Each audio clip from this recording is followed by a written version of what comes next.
Hey, friends. I think we live. We live this time. We had technical difficulties from the start, but we in this bitch.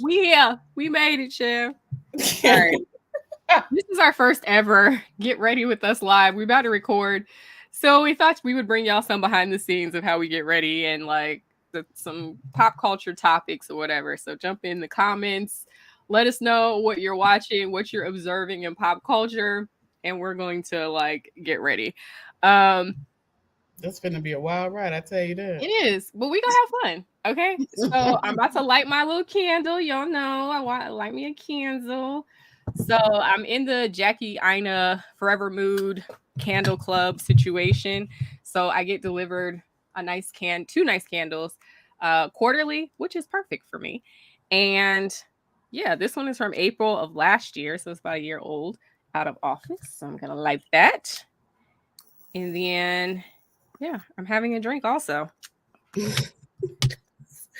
Well, while you are lighting candles, I'm over here trying to get these locks out of my face so I can see what I'm doing. That's fine. And this is so today, look, I was real ghetto for y'all because I don't have no ice bucket, right?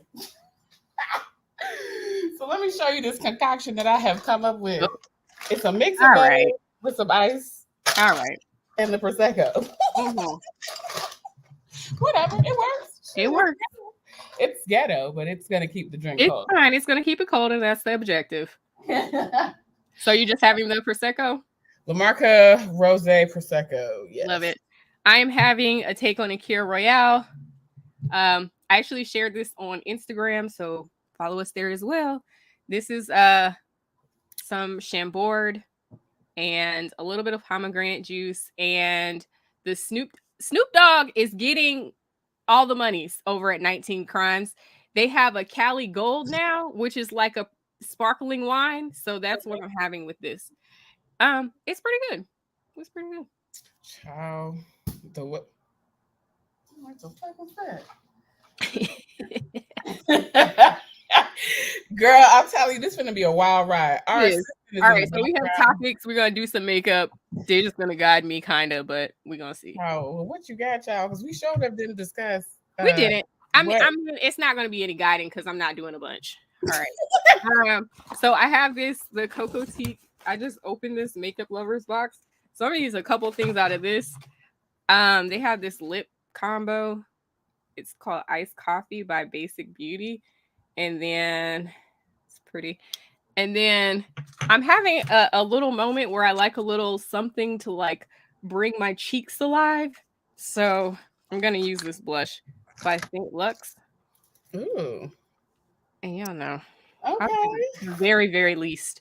Can't put on makeup today, honey. I mean, I've been doing this for a while, but it's pretty. So I was like, oh, it's not terrible altogether. That's what I'm gonna do. Well, so y'all know I'm gonna keep it real simple because I'm gonna be talking and I know I'm gonna be moving slow.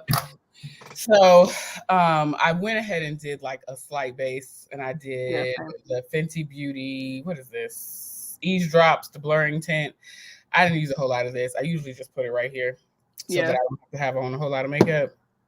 And then my actual foundation is gonna be a mix because I'm the mixology queen. So NARS is my go-to girl. So I have the light reflecting foundation in Tahoe, which is a little more on the olive side for me. But I mix it with Cadiz, the soft matte foundation. So I'm going to do a P and a P of these two, mix them together, and you'll see me do it, okay?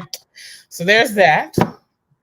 And then everything else that I pull out, I'll just explain as I go because I ain't got enough space to pull. And we'll link everything down in the description box. All right, so let's get to the mess.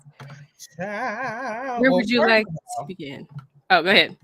So, let's talk about last week I went to Baltimore because the bestie friend to our old show, Frankie, had tickets to the New Edition Legacy Tour. Mm-hmm. Girl. So that was a good time. And let me tell you something about the blacks. These words show up and show out with shirts from the 80s. Okay. Listen, I was telling Dehjai I went to another event on Friday night, but the New Edition Legacy Tour was here in Miami. So I went to Red Rooster first before my little event. Had a little happy hour cocktail. By the way, Red Rooster has a very good happy hour if you're in Miami or if you're visiting Miami. So of course, Black owned. The girlies were down to Red Rooster and all of their new edition regalia from the 80s and beyond, child. They had all their shirts on. They be ready, honey. They was out there getting their chicken and drinks. I know they were. They were having their $8 cocktails and wings and things. And good on them. Hope they had a blast. Child, listen. All I know is that show was a good time. So the opener was Tank. And Frankie is crazy. Frankie was like, that's a little nigga, but he got some big ass hands. You know what that means, right? And I was like, now that's not where I thought we were going with that, but go ahead. Listen, Frankie is a woman of a certain age, okay?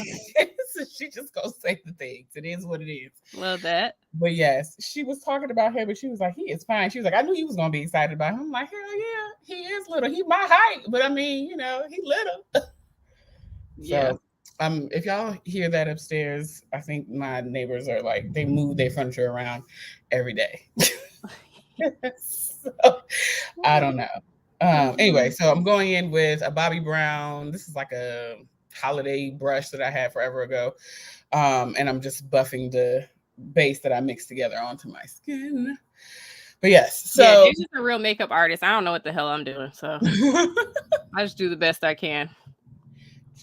She may be here for an assist. Otherwise, I have like a whole rack of stuff here to clean this up if it looks terrible when I finish. It ain't gonna be that bad, friend. I mean, it can't be, but so bad because I'm only putting 3 things on. I'm saying. But yeah, anyway, so he opens the show. It was him and Jay Valentine that he does the podcast with. Okay. And then what does Jay Valentine do? I had never really known of him. He did his song on that set, and I couldn't tell you. I remember the song, but I couldn't tell you what it is right now. I would have to look it up. Okay. I could not tell you. So this is a e.l.f. beauty blender for the win. This is softer than the beauty blender products, which is like, them beauty blenders are like $20, $22, something like that. And this feels much softer. So girls, go get you this. There's 2 in a pack for $10. We'll link it. Follow our link. So, okay.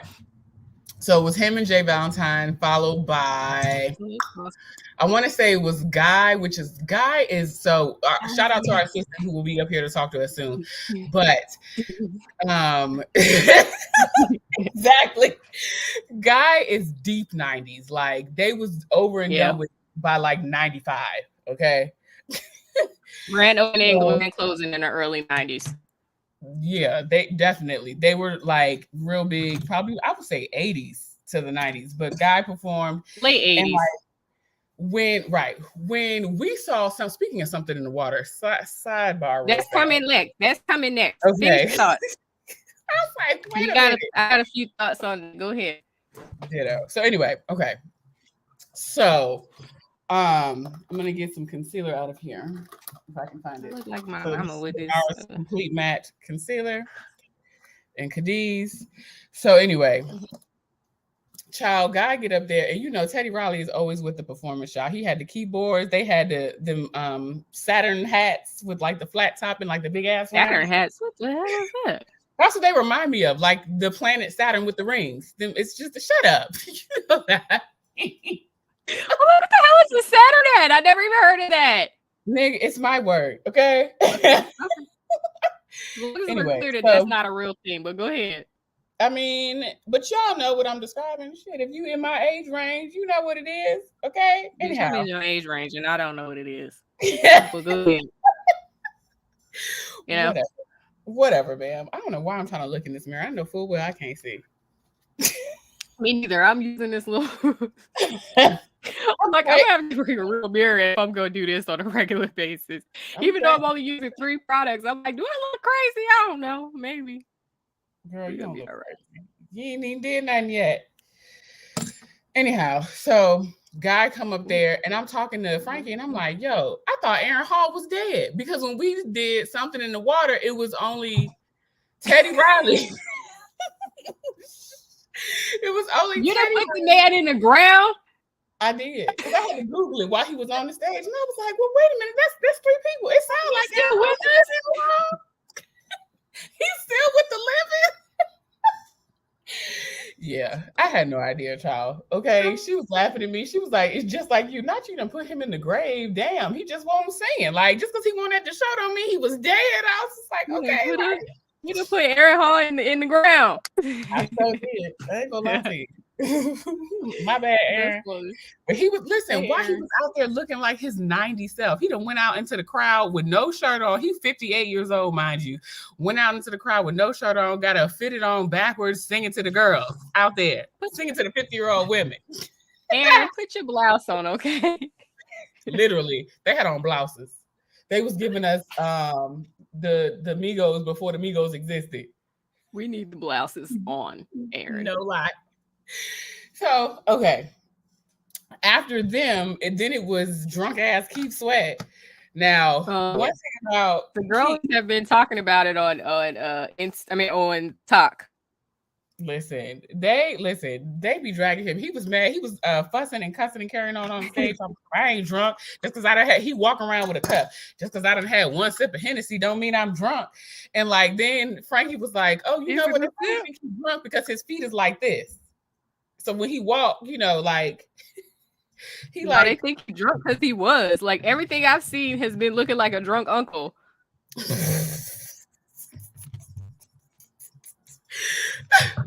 I don't know. He was cracking me up. He ran off the stage. He was doing whole outfit changes. Like one thing I will say is how long was his set? Girl, it was long as hell. I think so. I was trying to tell Frankie, I'm like, yo, like with stage stuff, if the acts are not there and ready, then whoever is on before them, they'll have them extend their time so that the crowd is still hyped because he was out there for a minute. Like, the hell is going on? Especially with the dolls. Like, girl, if you don't keep me occupied, I'm going to sleep. Listen, okay. And then not only that, but like, why was he up there singing? Because he wrote for Silk. And he wrote for that song, "There's a Meeting in My Bedroom." That song. Yes. I'm familiar. My thing is like, why are you up here trying to sing these people's songs and they not even here? And it's you one person. They did so many. It was weird. Do all the parts, Keith. I mean, and he did. You ain't gonna be able to do all the parts. He tried. Okay. Mm-hmm. It was a time. So, but yeah, of course the main act came and they showed out. Bobby got up there. Man, let me tell you something. I love me some goddamn Bobby Brown. Okay, Bobby didn't give a shit. If Bobby would be on there, he would sing, do his part, and then slowly walk right off. All of a sudden, you would just see him go.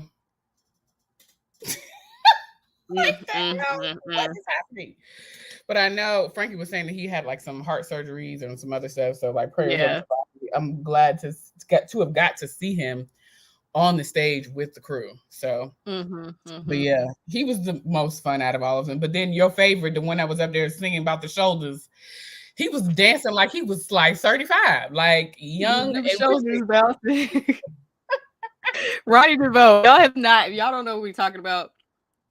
Chambord DeVoe was on the Housewives, and then they did this odd one season of Housewives, and they did this odd like post Housewives run of, I guess, trying to make a music career for the both of them. I don't know. Anyways, they had some song and they were performing, I think, on Wendy Williams, and they started with like, "I need them shoulders bouncing."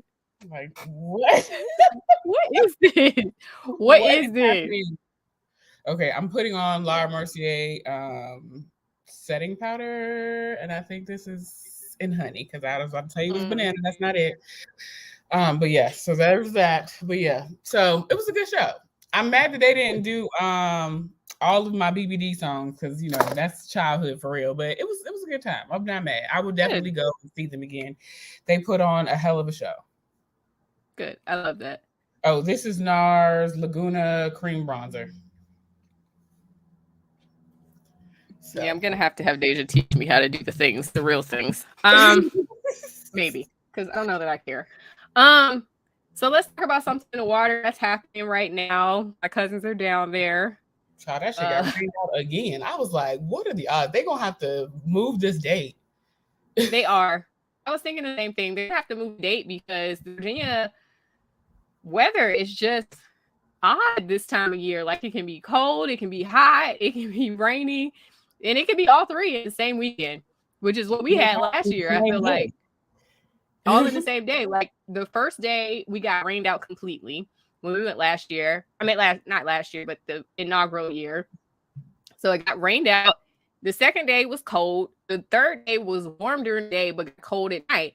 So it was just like, this is a lot. Child. But I did want to say a note. I did want to say a little quick note about the Louis Vuitton merch that they're selling down there. I did actually. The black shirt is very, very cute. It's very, very cute. I'm not paying $1,300 for it though. That's the only difference. What is it? The Louis Vuitton merch is like $1,300 for a hoodie. And then they have various different things. So anyways, I wanted to use this as my opportunity because we all know Pharrell is going to Louis Vuitton as their menswear designer. Yeah. So he didn't design the shirts. He didn't design any of this. This is sort of Louis Vuitton in support of Pharrell. But I just want to tell the girls not too much of Pharrell, okay? Because y'all's beloved, may he rest. I was not a fan of him. I know the girls go up, but again, I respect his hustle. I respect his grind and all that he did in his life, talking about Virgil Abloh. But some of the stuff that the girls was doing was very, very simple. Very incredibly simple. So like not too much on Pharrell because he has been designing his own clothing line and he has been in the mix in industry for a very, very long time. So not too much. What you say? Not too much on skateboard, bitch. Not too much, okay? Richo Amandi, she does a show called The Cutting Room Floors, Fashion's Only Fashion Show. I love her show. It's behind a paywall on Patreon, but I happily pay the $3 a month. It's $3 a month. But she even said, like, because everybody was really trashing this appointment, like, this is uncreative, this is uninventive. Like, they basically just wanted another black guy so they wouldn't pick Skateboard P.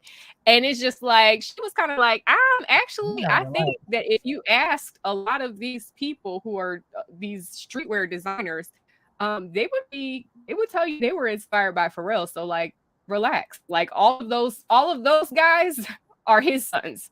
So, like, not too much. And so Richo mimic my own opinion, and I trust her opinion. So I feel confident in saying not too much on Pharrell. Well then. Child, I was talking to one of the cousins, okay? And she was down there having a good time. You know the cousin I was talking to, of course. And she was posting that her feet was hurting and that her feet were swollen and that her back was hurting and everything else. And she was all achy. And I was like, why the stage looks so different? And she said that this year they have 2 different stages. So if you want to see like certain acts, you have to go to the other like stage. And I was like, I mean, that's smart to a degree, but like they're not accounting for the fact that you walking on fucking sand, bro. Yeah. Like, that and also I was talking to her too, and I was like, they're gonna have to do a better job with like grouping the acts so you can at least be at one stage for like 5 acts in a row, because you know who wants to see who. Like, we're not mixing.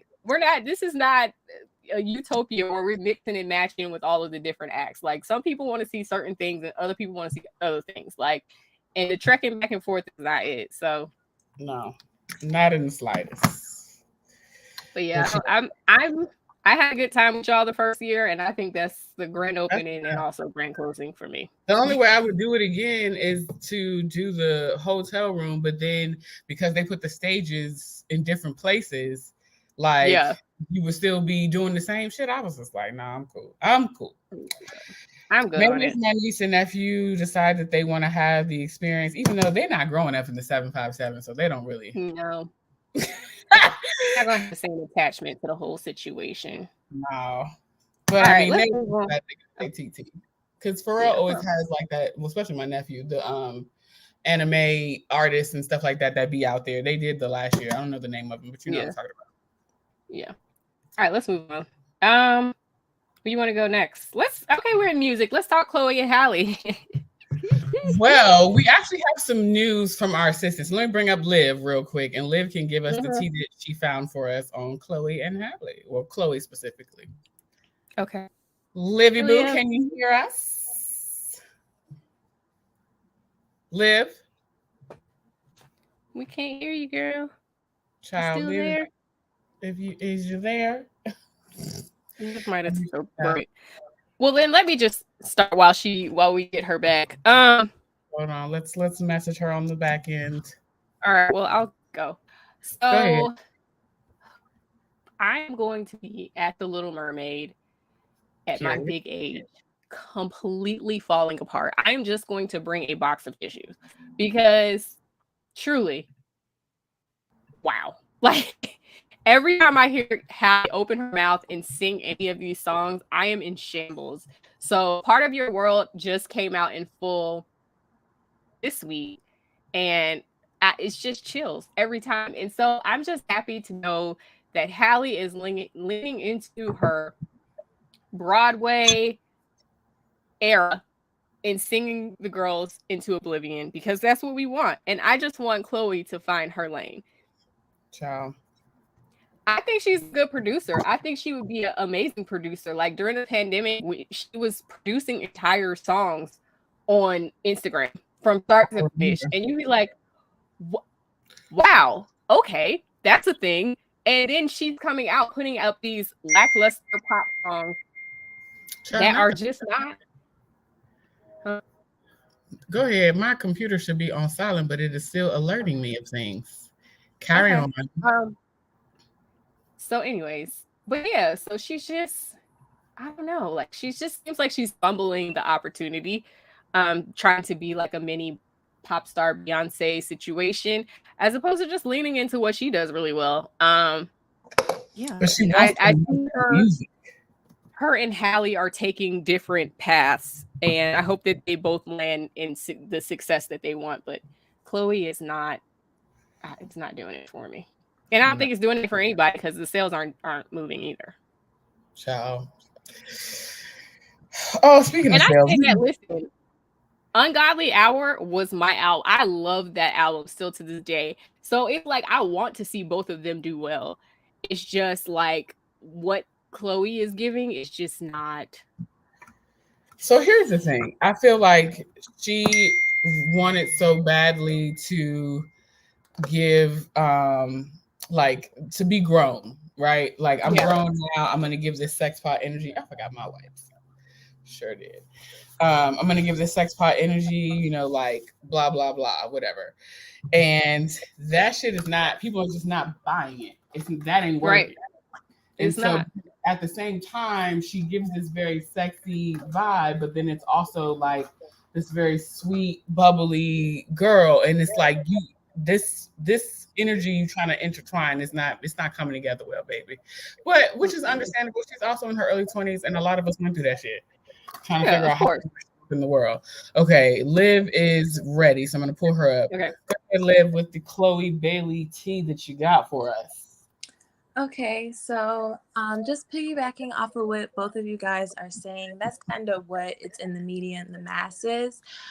Just a little analytical. She only sold 10,000 units in her album in pieces. Yeah. So honestly, from a marketing and PR standpoint, like you guys were both saying that, yeah, the two brands definitely don't mix together. Actually giving the album a listen, and sonically, it kind of just, it's all over the place. It's very sexual one moment, then one moment very pop and bubbly, and then like you guys said, to be one moment in a kind of a girl group with your sister who is now becoming the face of Disney, and then you're kind of giving her siren vibes. It's kind of two different things. Doing a little bit of research, she actually has been doing some press and promo, and people are actually giving Beyonce some flack about her bad album sales. Which is crazy, because Beyonce is not the the king of her like music. Well, she signed to Yeah. Parkwood, so she should be. She Yeah. should be driving this a little bit and figuring out. It's sort of like the whole Kanye good music thing. Like, remember how everybody was with like, Tiana. you have all of these artists under your umbrella, and then Tiana Taylor is a prime example. Like, you pay them dust.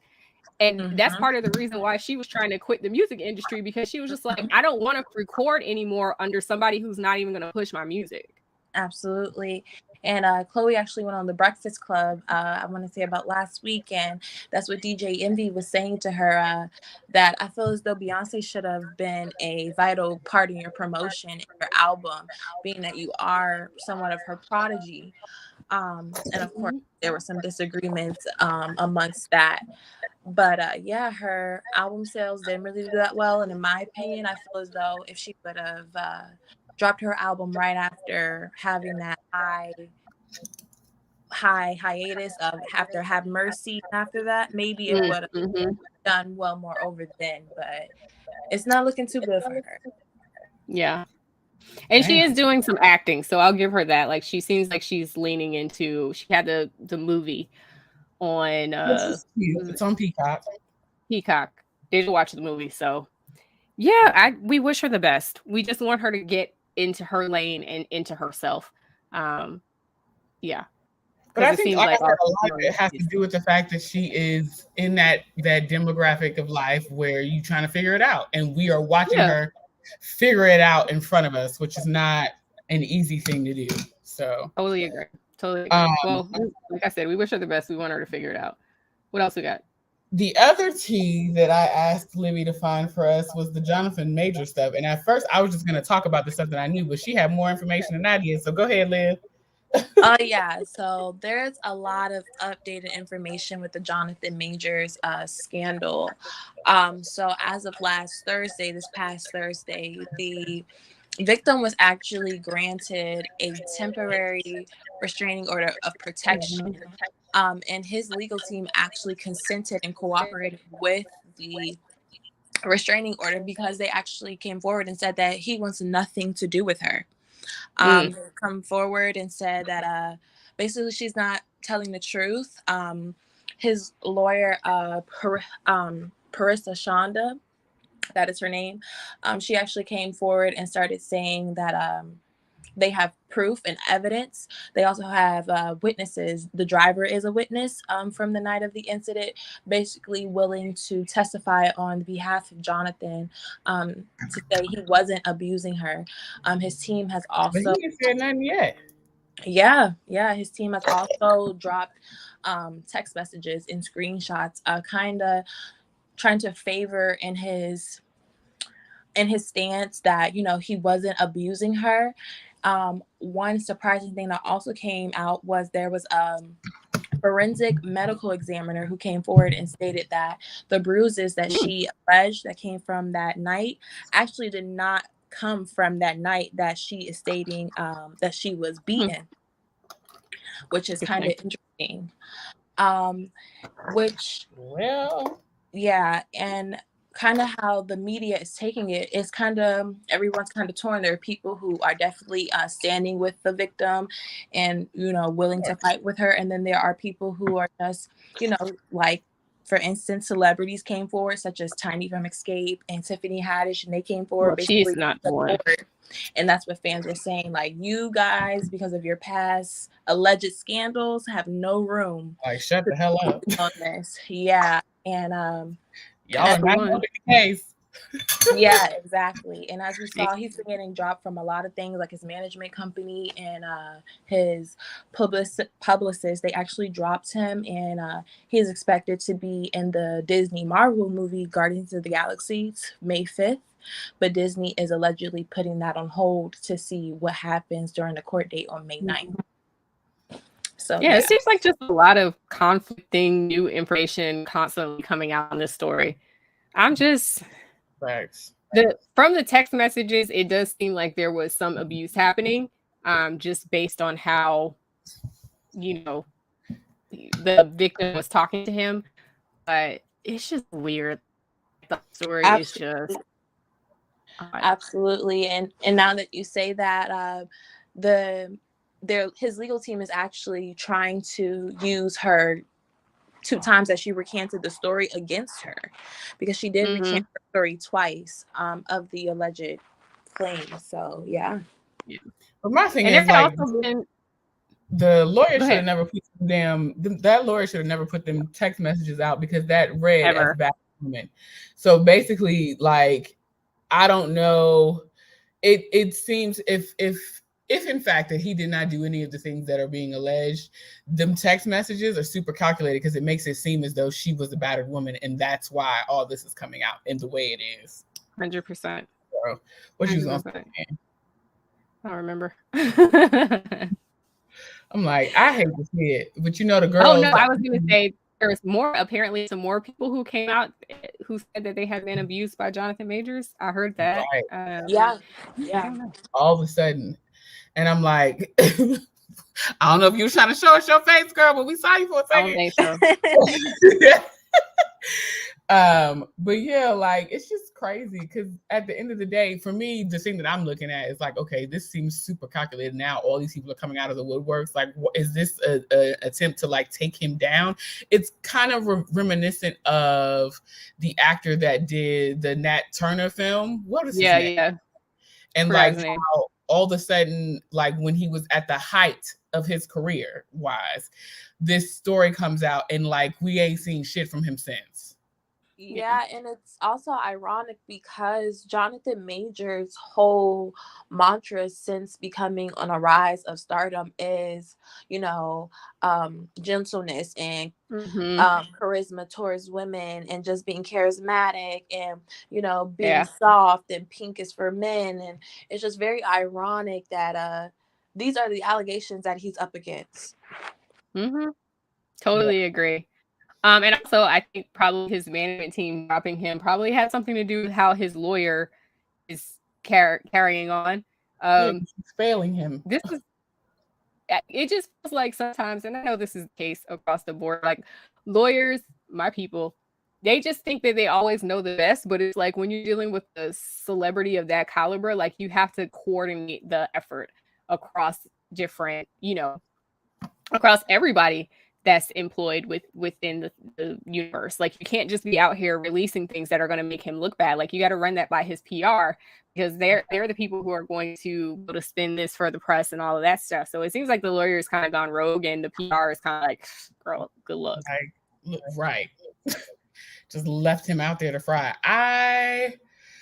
The thing that is troubling me, that's just kind of sitting in the back of my mind too, is like the similarities with him and the other actor. They're both being dark-skinned men, both being at the the pinnacle of their career, and then the messages that they were trying to put out in terms of like I can't remember his name, I feel so bad, but like the other gentleman basically trying to teach us about history of this thing that happened here in Virginia, no less, and then like just speaking out about, you know, civil rights and like rights for Black people and people of color and all that kind of stuff. And then now you have Jonathan, who's also trying to portray this different spectrum, because right now, you know, we got the passport bros and the damn manosphere people always talking about, well, what do you bring to the table?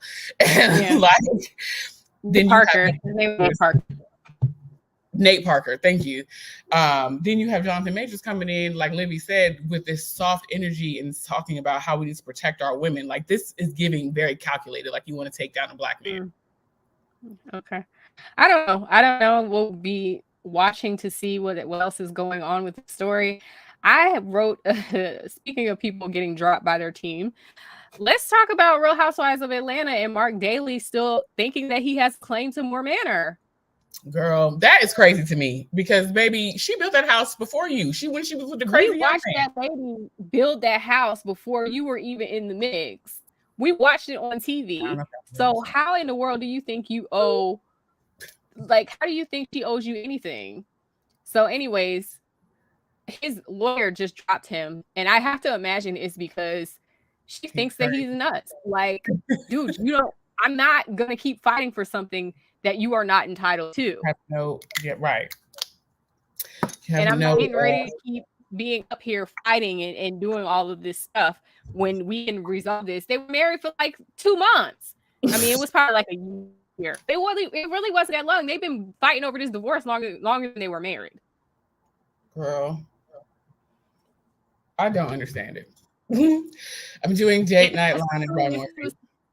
Okay, especially even if he was supposed to have had all of this stuff and be some restaurateur, and they didn't have a prenup. I'm assuming that it's because Kenya thought that he was who he said he was, and that they were kind of equally and evenly aligned. But now he's claiming that this is the marital home and all of this stuff. It's like, girl, you wasn't even there from what as much as we could tell. Never lived there. You were barely there. So how do you think you are owed that? I don't understand that. So we're gonna see it. I am not a Kenya Moore fan, but I hope that this resolves in her favor because hot mess. Man, I just don't. That whole relationship was a sham. It seemed like he was trying to like get a come up off of her. Yeah. Even when like they did whatever event it was where he was trying to make sure that he had all the housewives there.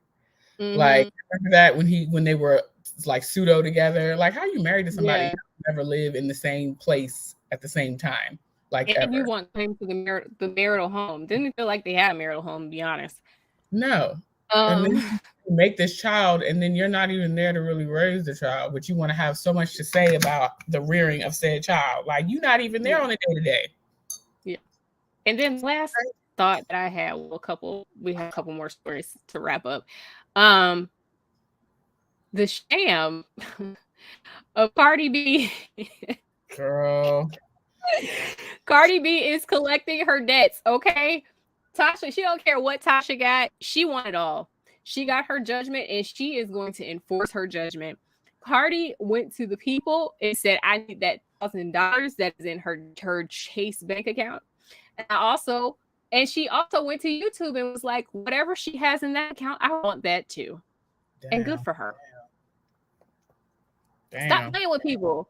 Cardi gave this lady a chance more than once to back off and just be done with it.